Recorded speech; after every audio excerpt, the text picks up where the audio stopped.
इतिहास लिखा है इसमें, कुछ खास छिपा है इसमें। इतिहास लिखा है इसमें, कुछ खास छिपा है इसमें। मर्यादा है, कोई वादा है, विश्वास रखा है इसमें। सात फेरों से मिला ये तो उपहार है, मेरा श्रृंगार है ये, मेरा श्रृंगार है, मेरा श्रृंगार है ये, मेरा श्रृंगार है। मंगलसूत्र, मंगलसूत्र, मंगलसूत्र, मंगलसूत्र, मंगलसूत्र, मंगलसूत्र, मंगलसूत्र।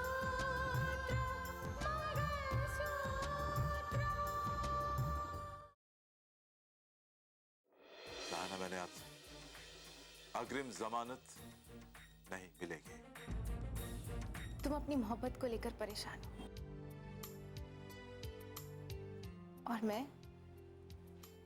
इस बात को लेकर परेशान हूं कि आगे क्या होने वाला है। क्या तुम रितिका का ट्रांसफर करवा सकते हो? वेल, इस वक्त तो कुछ कहा नहीं जा सकता, लेकिन हाँ, दौलत में बड़ी ताकत होती है। उस टूटे हुए रिश्ते की लाश को तो मैं कब का दफन कर चुका हूं। जी हाँ, मालूम है मुझे, आपने अपने बेटे के साथ साथ रिश्ते भी और अपने असूल भी दफन कर दिए।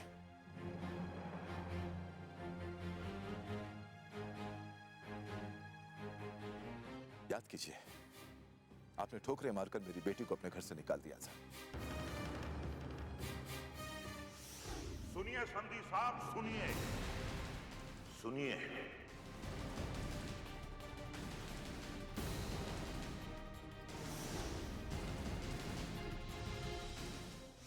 अगर मेरा बेटा नहीं है तो मेरी बहू उस घर में रहकर क्या करेगी?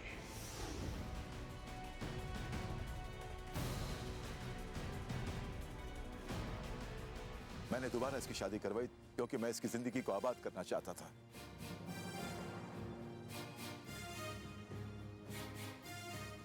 लेकिन यह बात आपको रास नहीं आई। इसी बात का रंज है आपको, इसी बात की तपिश है आपके दिल में जो हमेशा चलती रहती है। जिस घर में मेरे रिश्ते हुए, उन रिश्तों को निभाने की मैं पूरी पूरी कोशिश करूंगी।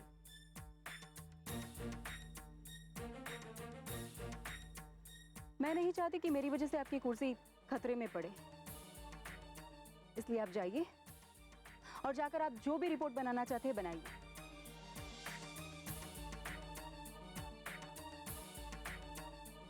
लेकिन एक बात ध्यान में रखिए, ना मुझे आपसे कभी कोई शिकायत थी और ना ही कभी कोई शिकायत होगी। शिकायत होनी भी नहीं चाहिए, क्योंकि मैंने आज तक कभी कोई ऐसा काम नहीं किया जिसकी वजह से मुझे दूसरों की या अपनी नजरों में गिरना पड़े।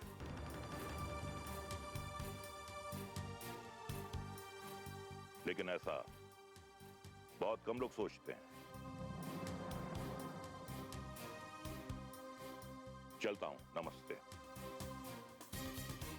I wish you all the best मोहतरमा कलेक्टर साहिबा।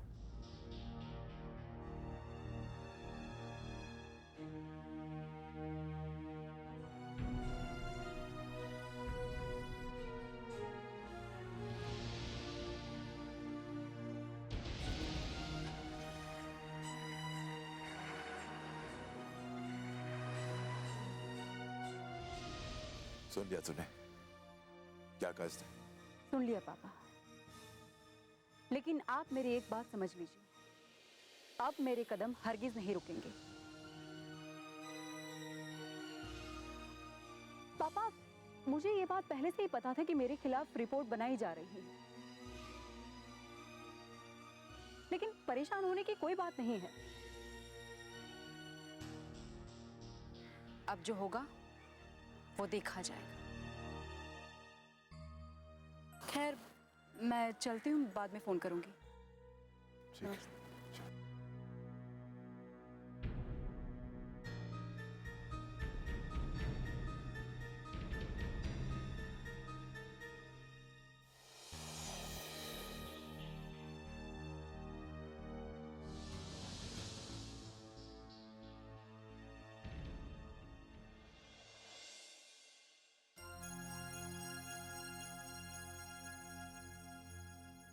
मुझे बड़े अफसोस के साथ कहना पड़ा है कि आपकी बेटी ने जो चिंगारी भड़काई है, अब वो एक बेकाबू आग बन गई है और उसकी लपटें चारों तरफ फैल गई है। आखिर वही हुआ जिसका अंदेशा था। प्रशासन की भी आंखें सब कुछ देख रही हैं। मुझसे मोहतरमा कलेक्टर साहिबा के बारे में रिपोर्ट मांगी गई है और मुझे तो रिपोर्ट देनी है। उस टूटे हुए रिश्ते की लाश को तो मैं कब का दफन कर चुका हूं।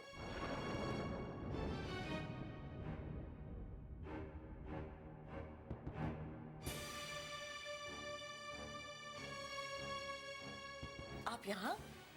मैं तो समझी आप लॉन में बैठे हैं। क्या बात है? आप कुछ ज्यादा परेशान लग रहे हैं। राजेश्वर जी मिलने आए थे। राजेश्वर जी? वो किस लिए आए थे? वो वही जो फितरत है उनकी, औरतों की तरह ताने देने आए थे।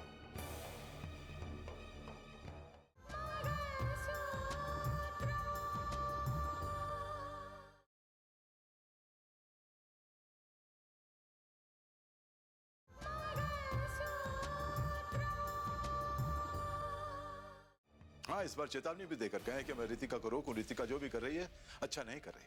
क्या हक है उन्हें हमारी रितिका के बारे में बात करने का? हाँ भाई जी, आखिर वो किस हक से आए थे बात करने? उनका हमारे साथ क्या रिश्ता है? हर रिश्ते का तो मजाक ही उड़ाया उन्होंने। स्नेहा, मेरा उनके साथ रिश्ता टूट चुका होगा, लेकिन रितिका का रिश्ता उनके साथ टूटकर भी अभी तक नहीं टूटा।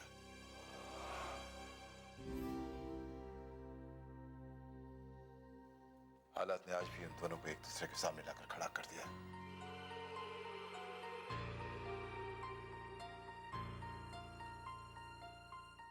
पहले राजेश्वर जी का ओहदा बड़ा था क्योंकि वो उसके ससुर थे। आज रितिका एक कलेक्टर है, आज उसका ओहदा बड़ा है।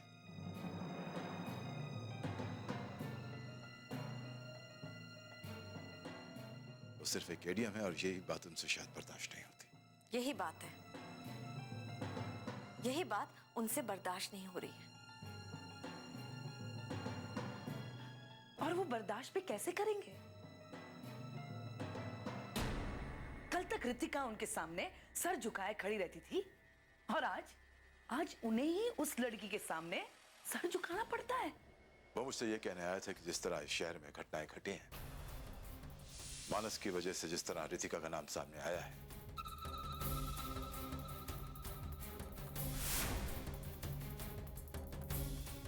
राज्य सरकार ने जिले के सारे एडीएम्स को एक नोटिस भेजा है कि वो रितिका के बारे में अपनी रिपोर्ट भेजें।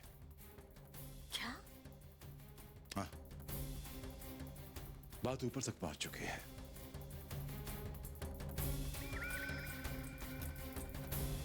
पहले भी रितिका ने बेवकूफी की थी जो सुबोध पाटिल के बेटे को गिरफ्तार किया था।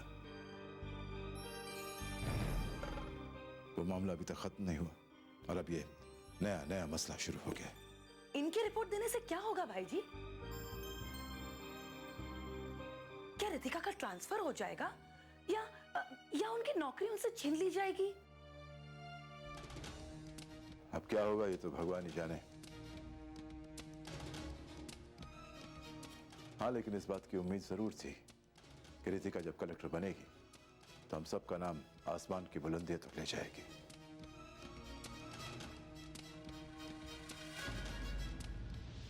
लेकिन ऐसा कुछ भी नहीं हुआ। सब विपरीत हो गया, उल्टा हो गया सब कुछ। देखिए, हमारी रितिका फर्ज की सच्ची राह पर चल रही है।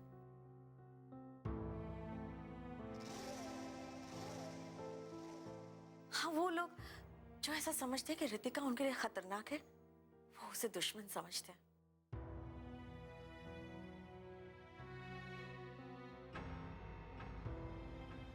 लेकिन मुझे अपने ईश्वर पर पूरा भरोसा है। आप देखिएगा, जीत हमारी रितिका की होगी, देख लीजिएगा।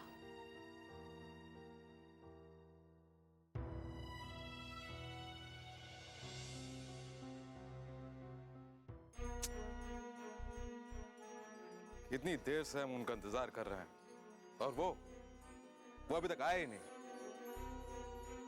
पता नहीं और कितनी देर इंतजार करना पड़ेगा।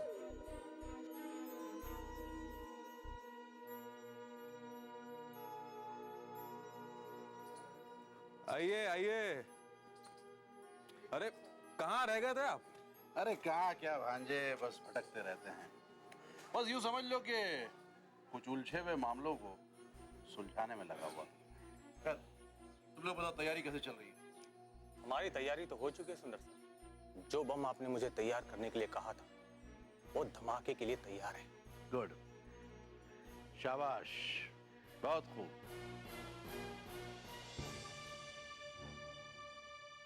बस इस बात का ख्याल रहे कि वो बम इतना ताकतवर होना चाहिए कि पूरी गाड़ी उड़ जाए। आप फिक्र मत कीजिए सुंदर साहब, गाड़ी की तो चीथड़े उड़ जाएंगे। आप हमें काम तो दे रहे थे लेकिन पूरा प्लान कभी नहीं बताते। अब तो बता दीजिए किससे उड़ाना है। उसी को जो तुम्हारा दुश्मन है। और दुश्मन हो या दोस्त, उसका एक नाम तो होगा। तुम्हारी दिली तमन्ना भी पूरी कर देते हैं। उसका नाम है गुलशन शाह।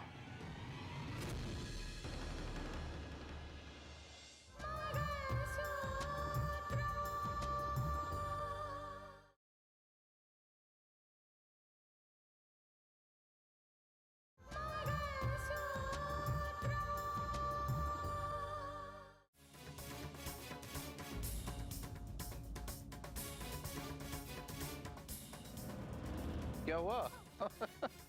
नाम सुनते ही सिट्टी गुल हो गई तुम लोग। हाँ? तो आप गुलशन शाह को उड़ाना चाहते हैं? मैंने तुम्हें जानकारी नहीं दी, अपना फैसला सुनाया। और भांजे, कुछ खेल ऐसे होते हैं ना जिन्हें समझना बहुत मुश्किल होता है, और खास करके सुंदरलाल का खेल। अरे वो खेल तो अच्छों के समझ में ना आए। सुंदर साहब, उन्होंने तो हमेशा आपको अपना ही समझा है। इसीलिए तो उन्हें सारी परेशानियों से मुक्त कर देना है। अरे भाई, क्या है कि दूसरों का दर्द मुझसे देखा नहीं जाता, और फिर कभी कभार खुद को बचाने के लिए दूसरों को मारना पड़ता है। और तुम दोनों की काबिलियत देखते हुए मैंने फैसला किया है, ये काम तुम दोनों को करना है। इस दिन का तो मुझे कब से इंतजार था। गुलशन की मौत मेरे दिल में जले बदले की आग पर बारिश के फुहारों का काम करेगी। जब दो लोग टकराते हैं ना, तो जीत किसी एक की होती है। बहुत पुरानी कहावत है कि बड़ी मछली हमेशा छोटी मछली को खा जाती है।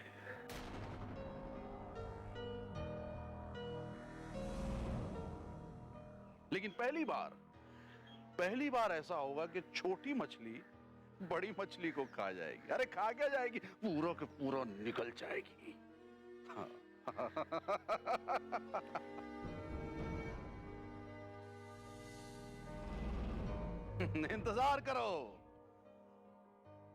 इंतजार करो उस वक्त, उस घड़ी, उस लम्हे का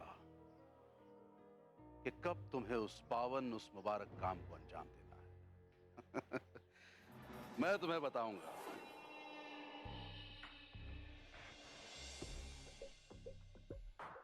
हाँ, मैं तुम्हें बताऊंगा कि वो ब्लास्ट तुम्हें कब, कहां और किस वक्त करना है।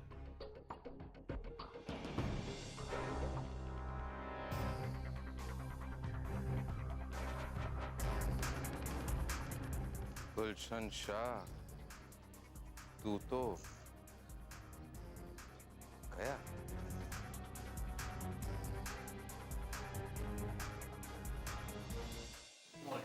Good morning patty.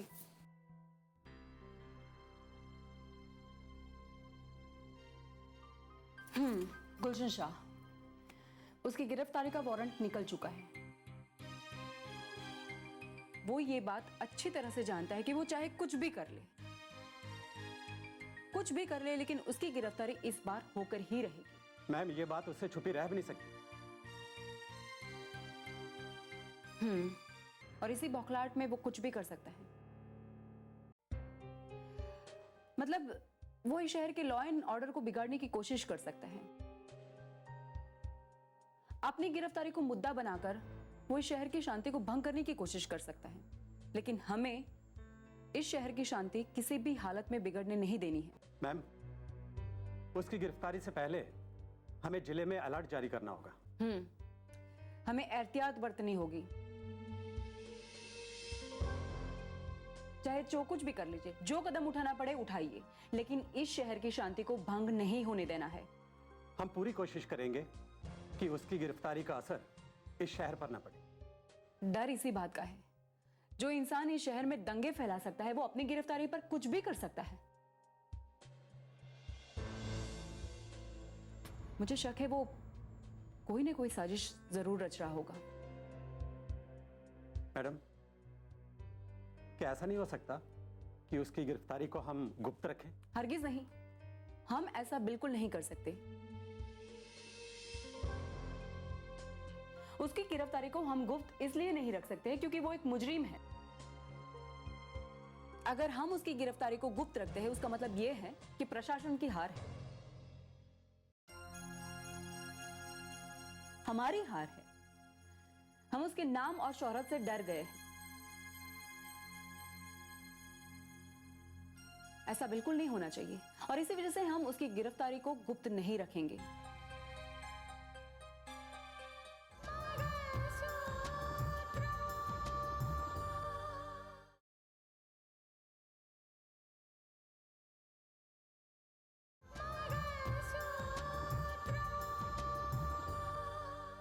और सबको पता लगना चाहिए कि देश का कानून सबके लिए बराबर है, एक सा है। जुर्म की राह पर चलने वाला इंसान, उसे कानून कभी बख्शेगा नहीं, चाहे वो कोई भी हो, कितना भी बड़ा इंसान क्यों ना हो। मैं एक बात कहना चाहता था। मैं जी कहिए। क्या ऐसा नहीं हो सकता कि उसकी गिरफ्तारी रात के वक्त हो?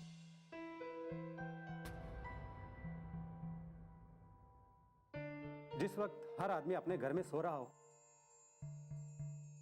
ऐसी हालत में पब्लिक सड़कों पर नहीं आ पाएगी और लॉ एंड ऑर्डर को मेंटेन करना हमारे लिए आसान हो जाएगा। यू आर राइट, ये किया जा सकता है। ठीक है, फिर आप तैयारियां कर लीजिए, लेकिन किसी भी कीमत पर इस शहर की शांति भंग नहीं होनी चाहिए। जी हाँ। Got it? ओके, फिर तो आप लोगों को मालूम है आपको क्या करना है। जी मैम। आप लोगों को कोई सवाल पूछना है कुछ? No ma'am. ठीक है, तो फिर तैयारियां शुरू कीजिए।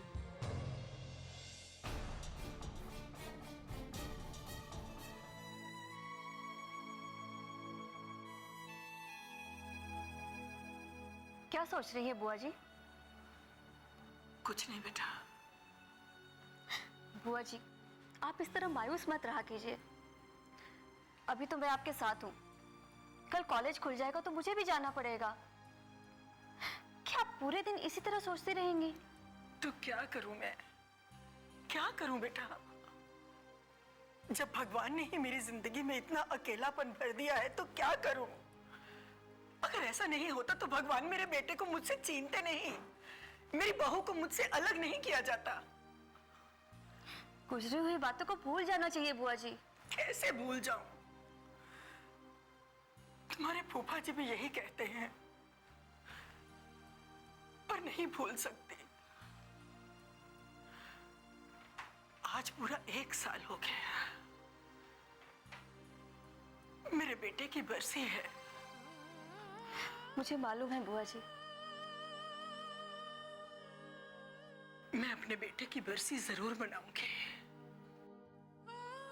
नए नए साधु कुछ ज्यादा ही माला जपा करते हैं और इसी तरह जब किसी छोटी हैसियत वाले को बड़ी नौकरी मिलती है ना, तो वो नौकरी के जोश में अपने होश खो बैठते हैं और बाद में पछताने का भी मौका नहीं मिलता है। क्या कह रहे हैं आप?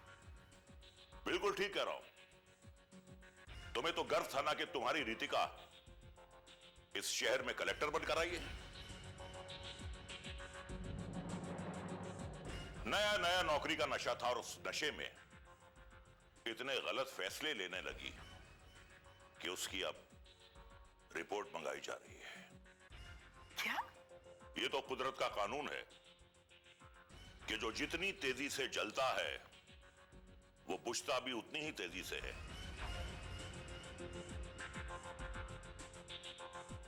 और यही हश्र मोहतरमा कलेक्टर साहिबा का भी होने वाला है। लेकिन फूफा जी, उन्होंने तो ऐसा कुछ भी नहीं किया। पूरे शहर में उसके नाम की चर्चा है। उसने फैसले ही कुछ ऐसे किए हैं। और जज साहब को भी उसकी गलती का एहसास नहीं है। अब तो मैं रिपोर्ट बनाऊंगा